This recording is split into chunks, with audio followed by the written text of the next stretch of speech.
Monsieur Bourgi nous parle un petit peu de la chaîne du logement, de la complémentarité dans le parcours résidentiel qui, au bout du compte, clôturera la boucle en fait, de notre colloque. Bonjour, donc je suis Gilles Ricourt de Bourgi, président de la Chambre FNAM du Grand Paris.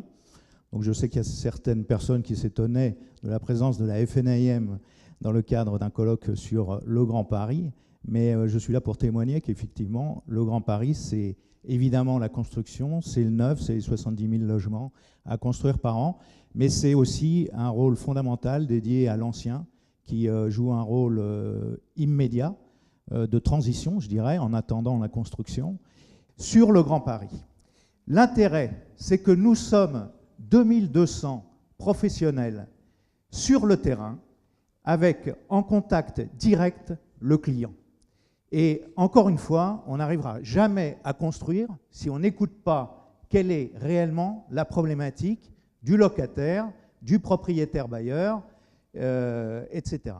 Donc, les pistes, quand on échange, moi j'ai fait un partenariat avec justement la FPI, la Fédération de la construction également, et on a sorti des solutions extrêmement concrètes pour relancer cette dynamique du logement. Et c'était la preuve qu'en échangeant, on arrive à trouver des solutions.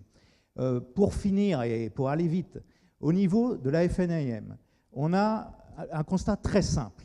Il y a en région parisienne 70% des habitants qui sont éligibles au logement social.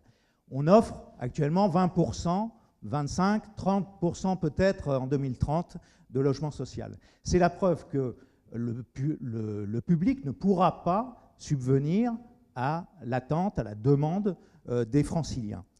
On a fait une proposition donc très concrète au gouvernement, on n'a pas eu d'écoute, donc actuellement j'ai rencontré Anne Hidalgo, enfin les deux prétendantes à la mairie de Paris, et on est en train de travailler donc sur une solution qui serait une solution proposée par les bailleurs privés, c'est un bail intermédiaire pour faire une offre de logement prise en charge par les bailleurs privés sur donc des niveaux de loyer qui seraient intermédiaires entre le logement social, très social, et donc le marché libre. On a des propositions concrètes parce que quand on voit le budget de la mairie de Paris, on voit qu'il y a des lignes qui peuvent être tout à fait orientées, fléchées vers une offre à destination de ces bailleurs privés qui seraient en fait des bailleurs vertueux qui n'ont qu'une demande, c'est non pas pratiquer des loyers du marché, ils n'en ont rien à faire. Ce qu'ils veulent, c'est avoir un revenu net qui soit identique à celui qui pratique le loyer libre. Donc, ce n'est pas très prétentieux, très ambitieux, on parle de 2% net.